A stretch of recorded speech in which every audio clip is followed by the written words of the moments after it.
Eu tinha tudo planejado. Professora há 8 anos. Apartamento próprio quitado no ano passado. Economia guardada para finalmente abrir aquela escola de reforço com minha irmã. Tudo certo. Tudo sob controle. Até aquele sábado no supermercado. Eu estava na fila do caixa. Carrinho cheio. Compras do mês. A moça passou meu cartão. Uma vez. 2 vezes. Olhou para mim com aquela expressão. Você conhece. Seu cartão foi negado, senhora. Meu coração gelou. Negado? Impossível. Eu sempre pagava tudo em dia. Sempre. Meu CPF era limpo desde os 18 anos. As pessoas atrás de mim começaram a murmurar. Vergonha. Senti meu rosto queimar. Peguei o celular com as mãos tremendo. Tinha que entender o que estava acontecendo. Foi então que vi a propaganda. Um aplicativo prometendo consulta de CPF gratuita. Baixei ali mesmo. Digitei meus números. O aplicativo carregou. E a tela ficou vermelha. Vermelha como sangue. Meu nome estava destruído. Completamente destruído. Abandonei o carrinho ali mesmo e saí correndo. Dentro do carro, tranquei as portas. Respirei fundo. E comecei a ler. O que vi tirou o chão debaixo dos meus pés. Não era uma dívida. Nem 2.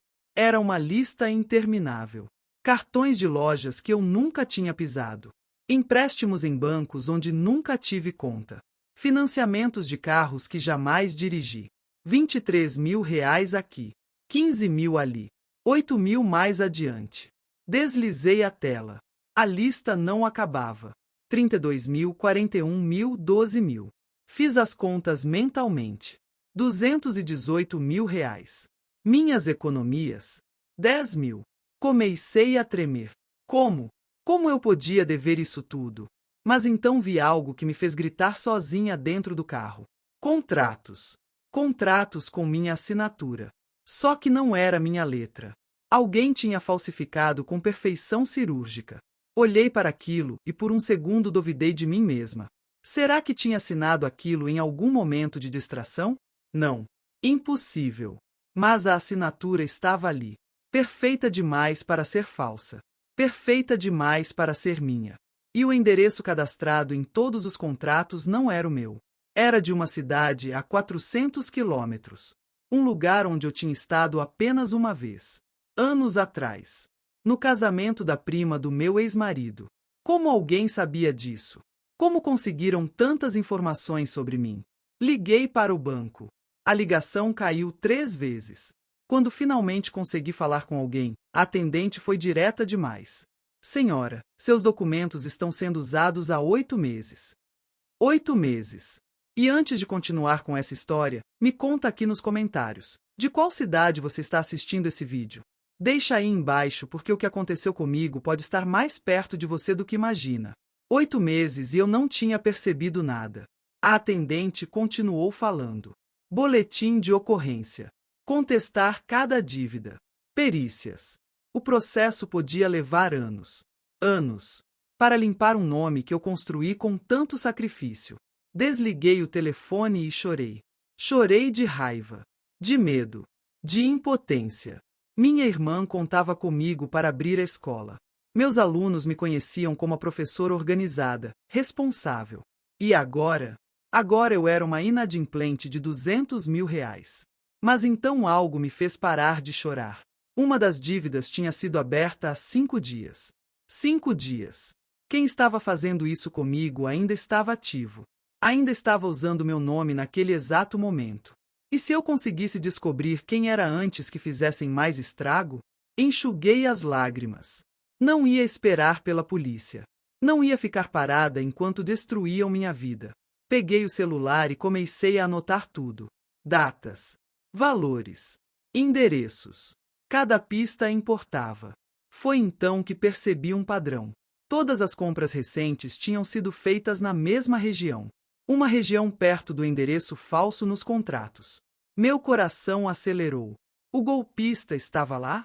Liguei o carro e comecei a dirigir, sem saber exatamente para onde, mas sabendo que precisava fazer alguma coisa. Parei em uma delegacia no caminho. O delegado me atendeu com uma expressão cansada, como se já tivesse ouvido aquela história 1000 vezes. Ele explicou que casos de roubo de identidade estavam explodindo. Quadrilhas especializadas, vazamentos de empresas, aplicativos falsos, funcionários corruptos vendendo informações. Registrei o boletim, mas saí de lá sem esperanças. As chances de pegar os culpados são mínimas, senhora. Foi o que ele disse. Mas eu não ia desistir. Continuei dirigindo até chegar ao endereço dos contratos fraudulentos. Um prédio comercial velho. Várias salas para alugar. Estacionei do outro lado da rua. E fiquei observando. Pessoas entravam e saíam. Nada parecia suspeito. Estava prestes a desistir quando vi algo que gelou meu sangue. Uma mulher saiu do prédio. Carregava uma pasta cheia de documentos. E entre esses documentos, mesmo de longe, consegui ver o logotipo do banco. O mesmo banco onde tinha sido aberta uma das minhas dívidas falsas. Mesma data.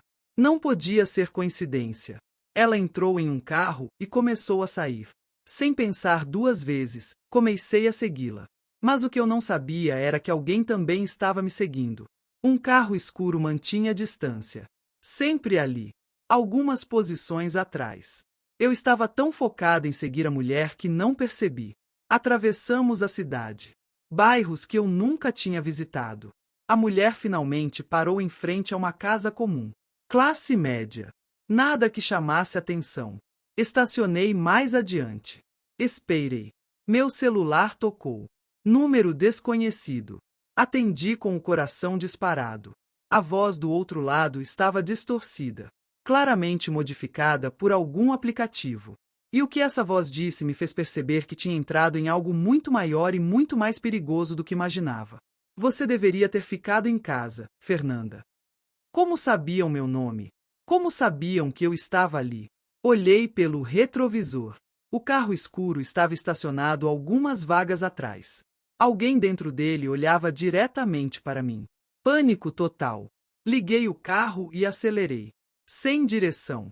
Apenas querendo sair dali. O carro escuro começou a me seguir. Agora sem se esconder. Peguei o celular para ligar para a polícia. Ele apagou sozinho. Tentei ligar de novo. Nada. A bateria tinha sumido. De 100% para 0. Instantaneamente. Impossível. A menos que tivessem acesso ao meu celular. Um calafrio percorreu minha espinha. Será que o aplicativo que baixei para consultar o CPF era na verdade um vírus? Será que entreguei o controle do meu telefone exatamente para as pessoas que estavam me destruindo? Joguei o celular no banco do passageiro. Como se queimasse. O carro escuro continuava atrás de mim, mantendo a mesma distância, como um predador brincando com a presa. Virei em uma rua movimentada. Tentei me perder no trânsito, mas eles continuavam lá.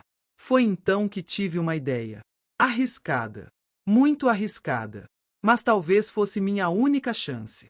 Acelerei e entrei em um estacionamento de shopping lotado. Deixei o carro em uma vaga qualquer e corri para dentro.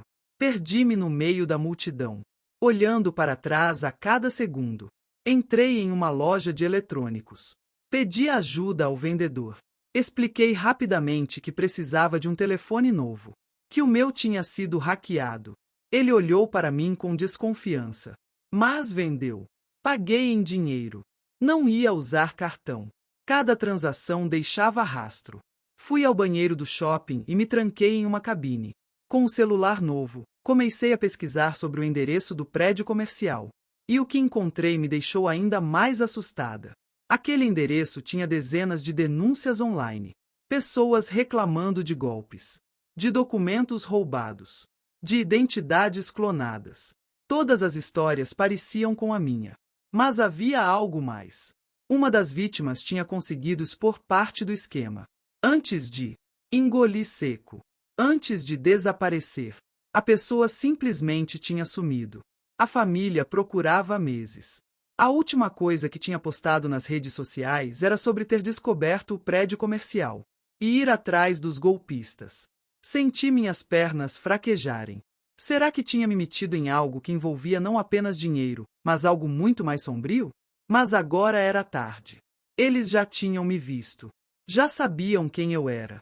Saí do banheiro com o capuz do moletom cobrindo meu rosto.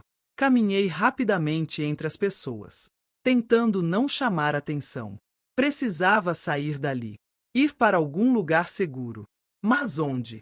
Minha casa certamente estava sendo vigiada. Não podia ir para a casa de amigos. Não ia colocá-los em perigo. Decidi ir para um hotel barato no centro. Desses que não pedem muitas perguntas. Paguei em dinheiro. Dei um nome falso. O recepcionista nem piscou. No quarto pequeno e sem janelas, finalmente pude respirar. Mas a sensação de segurança durou pouco. Liguei a TV. E quase desmaiei com o que vi. A repórter estava em frente ao prédio comercial que eu tinha visitado horas antes. Mas agora o prédio estava cercado por policiais e fitas de isolamento. Tinha acontecido um incêndio. Um incêndio que, segundo os bombeiros, parecia ter sido proposital. Todas as salas tinham sido completamente destruídas. Documentos, computadores, tudo tinha virado cinza. A polícia investigava. Mas já parecia óbvio. Alguém tinha queimado as provas. E eu sabia exatamente por quê. Tinham me visto ali. Souberam que alguém estava investigando. E apagaram todos os rastros. Agora eu era a única que sabia onde o esquema operava. E isso me transformava no alvo principal. Mas também significava algo. Eu era a última esperança de desmascarar aquelas pessoas. Passei a noite em claro, pensando no próximo passo. De manhã, com o celular novo, criei um e-mail falso. E comecei a entrar em contato com outras vítimas que tinha encontrado nos fóruns online. Precisava de mais informações. De mais peças daquele quebra-cabeça macabro. E aos poucos, as respostas começaram a chegar. Histórias parecidas. Sempre o mesmo padrão. Aplicativos falsos. Vazamento de dados. Dívidas impossíveis. Mas uma mensagem em particular chamou minha atenção. Era de alguém que dizia ter trabalhado para os golpistas. E que queria sair. Mas tinha medo. A pessoa se ofereceu para me encontrar e contar tudo. Pessoalmente. Só se eu fosse sozinha. Eu olhei para aquela mensagem por longos minutos. Era obviamente uma armadilha. Mas então pensei na pessoa que tinha desaparecido. Nas outras vítimas que continuavam sendo destruídas naquele exato momento. Nas centenas de milhares que ainda seriam enganadas. E tomei uma decisão diferente. Liguei para a polícia. Dessa vez, pedi para falar com o delegado de crimes cibernéticos. Contei tudo. Mostrei as conversas. Os padrões. As denúncias. O incêndio. A perseguição. E a mensagem da armadilha. O delegado ficou em silêncio por alguns segundos. Você fez a coisa certa me ligando. Eles já estavam investigando aquele esquema há meses. Mas não tinham provas suficientes. Não tinham ninguém disposto a testemunhar. Até agora. Montaram uma operação. Eu aceitaria o encontro. Mas não iria sozinha.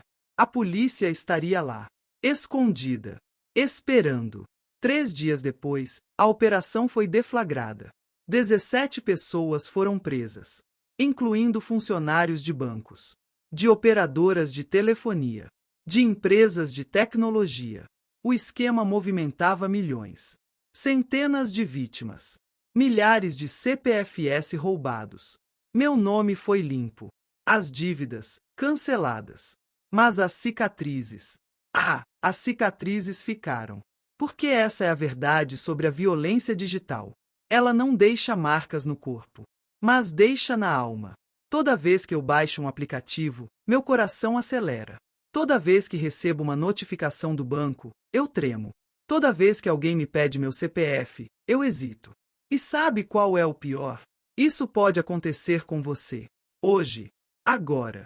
Neste exato momento, alguém pode estar usando seus dados. Abrindo contas. Fazendo dívidas. Destruindo seu nome. E você só vai descobrir quando for tarde demais. Por isso eu decidi contar minha história aqui no Cicatrizes Digitais. Porque essas cicatrizes não são só minhas. São de todos nós que vivemos nessa era digital. Vulneráveis. Expostos. À mercê de criminosos que conhecem mais sobre nós do que nós mesmos. Se você chegou até aqui, se inscreve no canal Cicatrizes Digitais. Porque toda semana eu trago histórias reais de pessoas que sobreviveram à violência digital. Golpes, fraudes, invasões, perseguições. E principalmente, como se proteger. Como evitar que o que aconteceu comigo aconteça com você. Ativa o sininho. Comenta aqui embaixo se você já passou por algo parecido. E compartilha esse vídeo. Porque cada pessoa que assistir pode ser uma pessoa a menos sendo enganada. Meu nome é Fernanda. E essas são minhas cicatrizes digitais.